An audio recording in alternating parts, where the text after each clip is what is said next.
रामकृष्णं जगद्गुरुं पादपद्मे तयश्रित्वा प्रणमामि मुहुर्मुहुः। नमः श्रीज्योतिराजाय विवेकानन्दसूरये सच्चित्सुखस्वरूपाय स्वामिने तापहारिणे।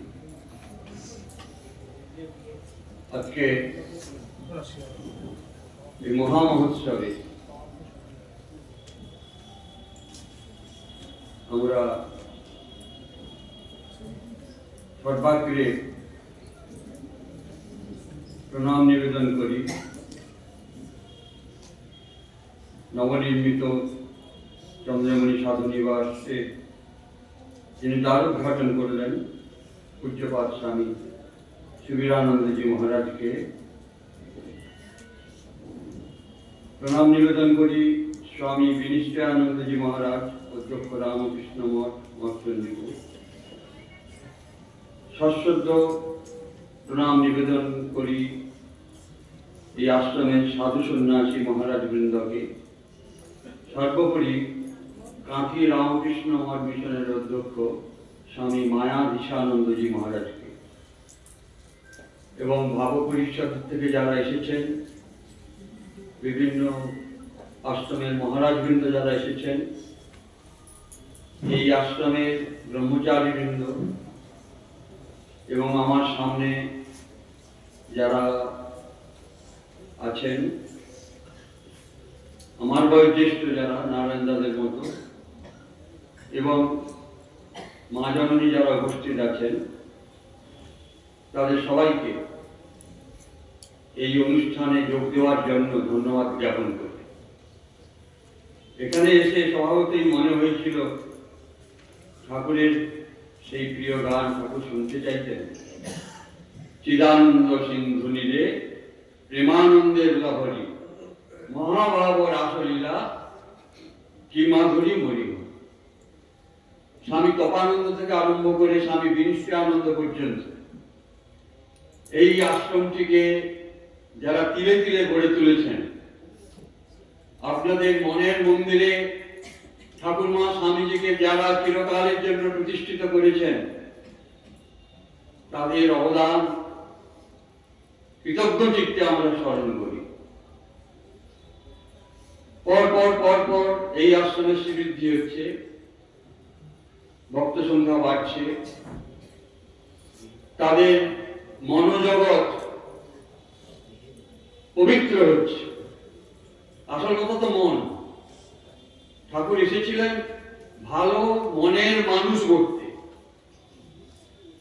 কারণ আমরা তো বলতে পারি আমরা মানুষ, কিন্তু স্বামীজির কথা কি আছে, মা আমায় মানুষ করো। যদি মানুষই হই তাহলে মানুষ করার প্রশ্ন আসে না। হ্যাঁ, মানুষের শরীর আমাদের ঠিকই, কিন্তু মনের ভিতর অনেক জঞ্জাল ভর্তি। সেই জঞ্জালগুলোকে আমাদের দূর করতে হবে, মনুষ্যত্ব অর্জন করতে হবে। যতক্ষণ না মনুষ্যত্ব না আমরা অর্জন করি, ততক্ষণ আমাদের মানুষ বলা যাবে না। তাই ঠাকুরের অবতরণ, এবং ঠাকুর তো বলেছিলেন আমার কাছে যারা আসবে তাদের আর পুনর্জন্ম হবে না। আমাদের সেক্রেটারি মহারাজ বললেন, যে ভাষণ দিলেন তিনি, অপূর্ব ভাষণ। কথামৃতের উপর পরপর 4বার ঠাকুরের দর্শনে যে বিবরণ তিনি দিলেন, এটা অভূতপূর্ব। আমরা মন্ত্রমুগ্ধের মতো এটা শুনেছি। আমাকে স্বামী বিনিষ্টানন্দজি আদেশ করেছিলেন যে আপনি যখন বলবেন, ধন্যবাদ সবাইকে দেবেন, ঠাকুরের মা চন্দ্রমণি দেবীর সম্পর্কেও কিছু বলবেন, যে ভবনটা উদ্বোধন হল। এই দুটির কথা আমরা সাধু সন্ন্যাসী যারা তারা অনেক পাঠ করেছেন, জানেন। গৃহস্থের মধ্যে এগুলো খুব একটা প্রচলিত নেই। মা চন্দ্রমণির কথা, মা শ্যামাসুন্দরীর কথা, ঠাকুরের মা আর মা শারদার মা। আমরা যারা সংসারী, সংসার থেকেই তো সব সৃষ্টি। সাধু সন্ন্যাসী তো আকাশ থেকে পড়েনি, আমার আপনার সংসার থেকেই তারা এসেছেন। সুতরাং সেই সংসারগুলি যাতে সুন্দর হয়, সুসমায়িত হয়, পবিত্র হয়, মানুষ সেখানে গড়ে ওঠে। তাদের মধ্যে থেকেই ব্রহ্মচারী, সাধু, সন্ন্যাসী এরা তৈরি হবে। মূল জায়গাটা কিন্তু সংসার। এই সংসারের মধ্যে সম আছে, সারও আছে। যারা সারটা বাঁচবেন তারা ধন্য, আর সম নিয়ে যারা থাকবেন, ভোগ কখনো মানুষকে শান্তি দিতে পারে না, ত্যাগই মানুষকে শান্তি দেয়। তাই উপনিষদ বললেন, ত্যাগে নৈকে নমৃত অমৃতত্ব মানুষ। ত্যাগের দ্বারাই মানুষ বড় হয়। সুভাষচন্দ্র বসু যখন মন্দালয় গেলেন, তার মাকে চিঠি লিখছেন, মা আমি আজ গৃহাঙ্গনে পৌঁছতে পারলাম না, আমাদের বাড়িতে মা কোদালিয়ার বাড়িতে মা দুর্গার পূজা হচ্ছে, তুমি সেখানে বসে আছো, পুরোহিত মশাই পবিত্র মন্ত্র উচ্চারণ করছেন, আর সেই মন্ত্রের দ্বারা ভারতবর্ষের যত তীর্থ নদ নদীর মহাস্নানে এসে উপস্থিত। মা, ভারতবর্ষ ত্যাগের দেশ, ভারতবর্ষ কখনো ভোগের দেশ নয়। যদি ভারতবর্ষ কখনো ভোগের দিকে ধাবিত হয়, তাহলে ভারতবর্ষের অবনমন সুনিশ্চিত। মা, ভারতবর্ষই বলতে পারে কৌবিনবন্ত সৌভাগ্যবন্ত। এই কথাগুলো সুভাষচন্দ্র বসু। এবং আমরা যেন এটা বিস্মিত না হই, সুভাষচন্দ্র বসু যে এত বড় দেশনায়ক, কার আশীর্বাদ। তিনি বেনারসে গেছেন, অদ্বৈত আশ্রমে গেছেন, স্বামী ব্রহ্মানন্দজি মহারাজ প্রেসিডেন্ট, তার কাছে উপনীত হলেন, প্রণাম করে বললেন, মহারাজ আমি সাধু হব, আমাকে আশীর্বাদ করুন, আমি দীক্ষা নেব এখানে। প্রেসিডেন্ট মহারাজ বললেন, বাবা তোমাকে যা দেখছি না, দেশ তোমাকে চায়, দেশে তোমার জন্মদাত্রী জননী দেশমাতৃকা তোমাকে চায়, তুমি দেশের কাজ করো। তিনিই প্রথম বুঝেছিলেন যে দেশনায়ক হবেন সুভাষচন্দ্র বসু। এই আশীর্বাদ স্বামী ব্রহ্মানন্দের আগে কেউ করেছেন বলে আমাদের জানা নেই। তাই এই ত্যাগের দেশ ভারতবর্ষ, সেই ত্যাগের দেশে সাধু, সন্ন্যাসী, মহারাজ, বিশেষত রামকৃষ্ণ মিশন সারা পৃথিবীতে যে তোলপাড় করছে ঠাকুর মা স্বামীজির এই শক্তিতে।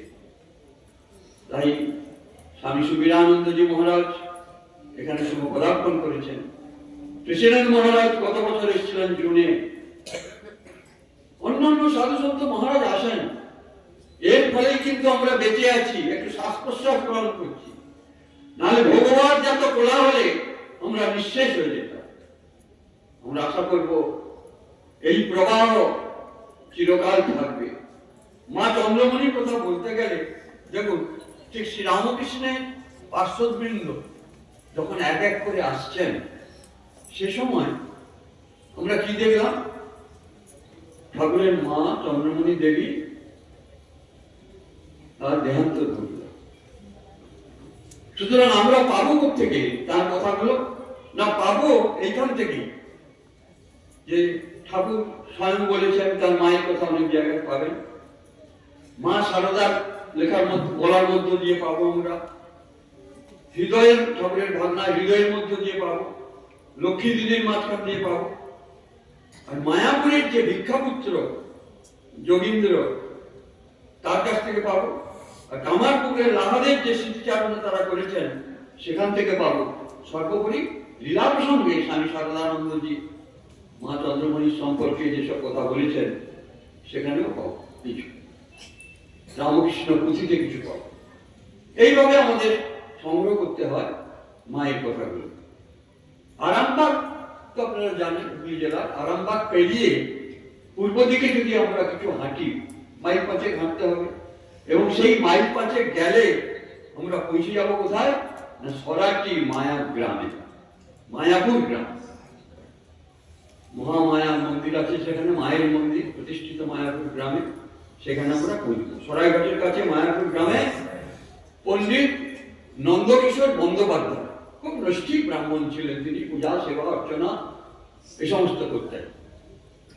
তা তিনি হলেন মা চন্দ্রমণির পিতৃদেব, আর হরবিলাসিনী দেবী হলো মা চন্দ্রমণির মা। এই দুটো পরিচয় আমরা পাচ্ছি। মাটির কুটিরে বসবাস করতেন। আর তাদের প্রথম সন্তান হলেন চন্দ্রমণি দেবী। 1791 খ্রিস্টাব্দে ঠাকুরের মার শুভ আবির্ভাব। দেখতে কেমন ছিলেন? তিনি ছিলেন সুশ্রী, গৌরবর্ণা, দীর্ঘাঙ্গী এবং সুস্থ সবল স্বাস্থ্যের অধিকারী। সারাটা জীবন মা এইভাবে, ঠাকুরের মা এইভাবে কাটিয়েছেন। আর মায়ের ভাই ছিলেন কৃষ্ণমোহন। তিনি সেকালে একজন প্রখ্যাত আয়ুর্বেদ চিকিৎসক ছিলেন। তার সেই চিকিৎসার দ্বারা বহু মানুষকে তিনি সেবা ধর্ম নিয়ে ভালো করে দিয়েছেন, সেই আয়ুর্বেদ চিকিৎসার দ্বারা। এটুকু পাচ্ছি। আর 1799-তে মাত্র 8 বছর বয়সে দেলেপুর, সেখান থেকে মাইল 4 হবে বড় জোর, সেই দেলেপুরে 25 বছর বয়সী সুদর্শন ক্ষুদিরাম চট্টোপাধ্যায়ের সঙ্গে তার শুভ পরিণয় ঘটে। সংক্ষেপে বেশ আমার আদেশ করতে সংক্ষেপে বলতে হবে, অভ্যেস নেই, কমিয়ে দিচ্ছি। বেশ, এখন এই হলো ক্ষুদিরাম চট্টোপাধ্যায়। তার ওই দেলেপুরের ঘটনা আপনাদের বললাম। উত্তরাধিকার সূত্রে 43 বিঘা জমির আয় এবং পৌরহিত্য যা আয় হতো তাতে তাদের সুখে স্বাচ্ছন্দ্যে তারা জীবন নির্বাহ করতেন। আর দেলেপুরে যখন এলেন তার শ্বশুর বাড়িতে, তখন চন্দ্রমণি দেবীকে সমস্ত গৃহকর্মের ভার নিতে হয়েছিল। কারণ তার যিনি শ্বশুর মশাই তিনি পরলোক গমন করলেন। আর চন্দ্রমণি দেবী উদারতা, সরলতা এসব প্রকৃতি সদ্গুণের জন্য সকলের তিনি শ্রদ্ধাভাজন হয়ে উঠেছিলেন।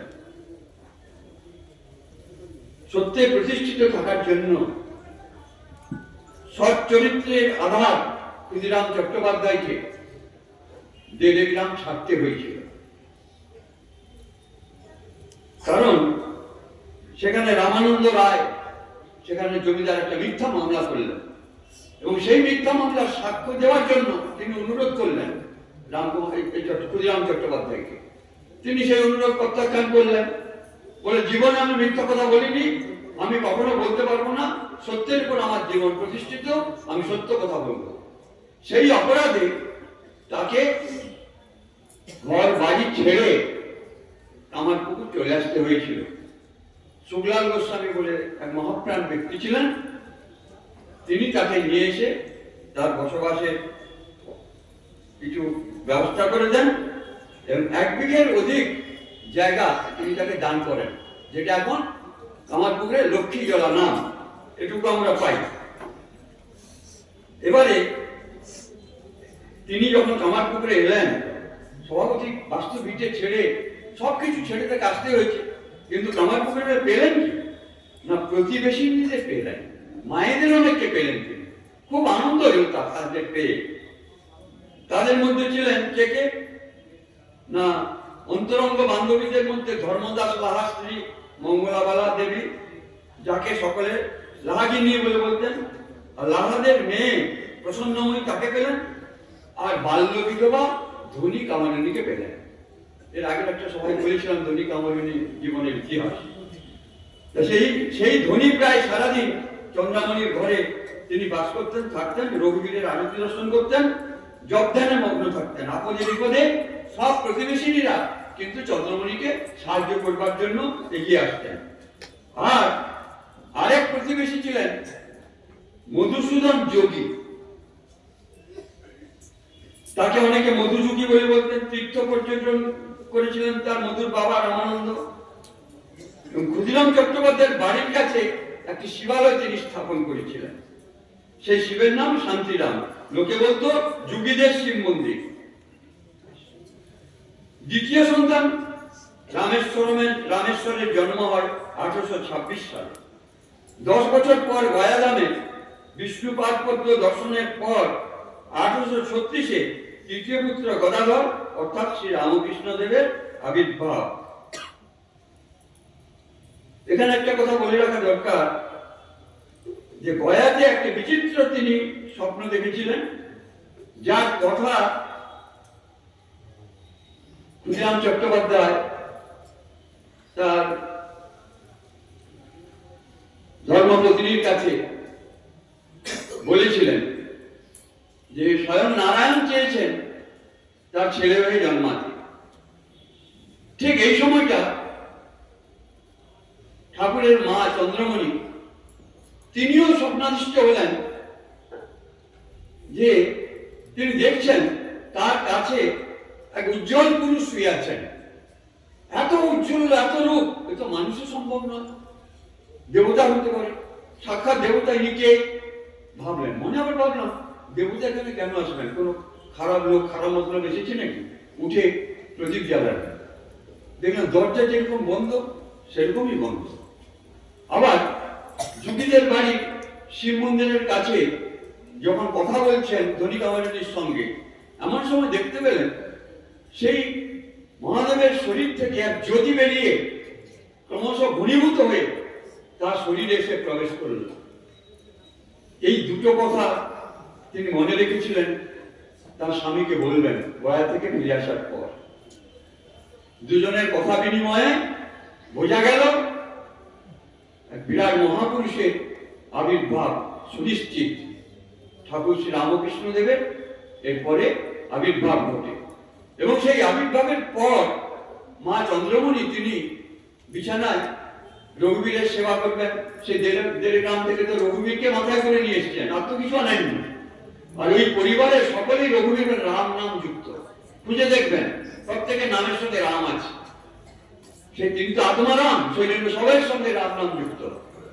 নিশ্চয় আনন্দে একটা প্রবন্ধ লিখেছিলেন, পড়েছিলাম।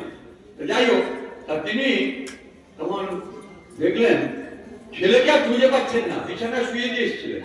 তারপরে উঠে এসে খুঁজছেন, খুঁজে এঘর ওঘর খুঁজে দেখলেন এক সন্ন্যাসী, তিনি ছোট্ট ছেলেটিকে কোলে বসিয়েছেন, আদর যত্ন করছেন। আর যখন চিৎকার চেঁচামেচি আরম্ভ হয়ে গেল গদাধরকে খুঁজবার, তখনই দেখা গেল যে ওই সাধু ছেলেটিকে আস্তে করে শুইয়ে দিয়ে চলে গেল। তাহলে বুঝুন যে ঠাকুরের আবির্ভাব এবং আবির্ভাবের পরে সমস্ত সংকেতগুলি আমরা পেলাম। মহারাজ বলেছেন খুব সংক্ষেপে বলতে, শেষ করে দিচ্ছি যে মথুর বাবুর একবার ইচ্ছে হলো। কি ইচ্ছে হয়েছিল জানেন? মথুর বাবুর ইচ্ছে হয়েছিল ঠাকুরের কাছে ঠাকুরকে একটা বিরাট সম্পদ মহল দান করবেন। ঠাকুর তো যাচ্ছে তাই তাকে বকাবকি করলেন, তুমি আমাকে ভোগের মধ্যে ফেলতে চাও, আমি সব করতে যাও না সব কথা। ঠাকুর তো কিছু নেননি তার কাছে। ঠাকুরের মার কাছে এলেন, চন্দ্রমণির কাছে এলেন মথুর বাবু, যখন দক্ষিণেশ্বরে মা ছিলেন। তার দক্ষিণেশ্বরে এসে মাকে বললেন, মা, ঠাকুমা, ঠাকুমা বলতেন, ঠাকুমা আমি তোমাকে কিছু দিতে চাই, তুমি নেবে? বাবা, আমার তো কিছু অভাব নেই, আমার তো কিচ্ছু অভাব নেই, আমার সবকিছু আছে, কি তুমি দিতে চাও? না, তুমি তোমার বড় তো কিছু চাও, কিছু দেবো। শেষ পর্যন্ত ওই তামাকে রেখে চেয়েছিলেন। এই হচ্ছে সারল্য, এইসব জীবন। এবং ঠাকুরের মার মহাপ্রাণ ঘটে ওখানে দক্ষিণেশ্বরে। মায়ের রামলাল তার সমস্ত ক্রিয়াকার্য সম্পাদন করেছিলেন এবং ঠাকুর তারপরে অঞ্জলি দিতে গিয়েছিলেন। জল লোকে তর্পণ করে তো মার জন্য তো কিছু করতে পারেননি, সন্ন্যাসীর তো কিছু বিধান নেই, সব ত্যাগ করে এসছেন তার বিলুজামের পর। তা সুতরাং তিনি সেই অঞ্জলি দিতে গেলেন, সেই অঞ্জলি থেকে সব জল পড়ে গেল। অর্থাৎ এটা তো যে অধিকার তো নেই, সুতরাং তার জল ওইভাবে যা সন্ন্যাসী হন, পরামর্শ হন, তাদের জল ওইভাবে আঙুল থেকে চলে যায়। এবং মায়ের প্রতি যার শ্রদ্ধা, চিরকাল মা যতদিন ছিলেন ওখানে সবসময় তিনি মাকে দেখভাল করতেন, মা সারদা দেখভাল করতেন।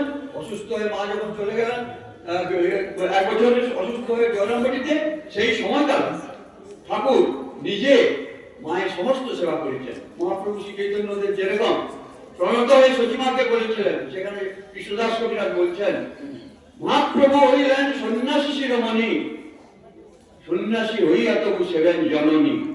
মায়ের থেকে আর বড় পেয়ে নেই। গারস্থ ধর্মে, সন্ন্যাস ধর্মে সর্বত্র মা, সেই মায়েরই জয় জয়কার। আপনাদের সবাইকে আমার প্রণতি জানিয়ে সংক্ষিপ্ত বক্তব্য শেষ করলাম। প্রার্থনা করি সর্বত্র সুখীন সন্তু, সর্বে সন্তু নিরাময়া, সর্বে সদ্বুদ্ধিমান গ্রন্থু, মা দুশ্চিত দুঃখ ভাগ হবে। জয় ঠাকুর, জয় মা, জয়। আমরা অজস্র ধন্যবাদ শ্রদ্ধা জানাচ্ছি। আপনি উনি অসাধারণ বক্তব্য রাখেন, কিন্তু আমরা দেরি করেছি, অনুষ্ঠানটি শুরু করছি আমরাই দেরি করেছি আয়োজক হিসাবে। যাই হোক, তুমি যতটুকু বলেন অসাধারণ, ধন্যবাদ থাকে। আমাদের সমাপ্তির সঙ্গীত পরিবেশন করছেন কাশী রামকৃষ্ণ মঠের স্বামী রমানন্দজি।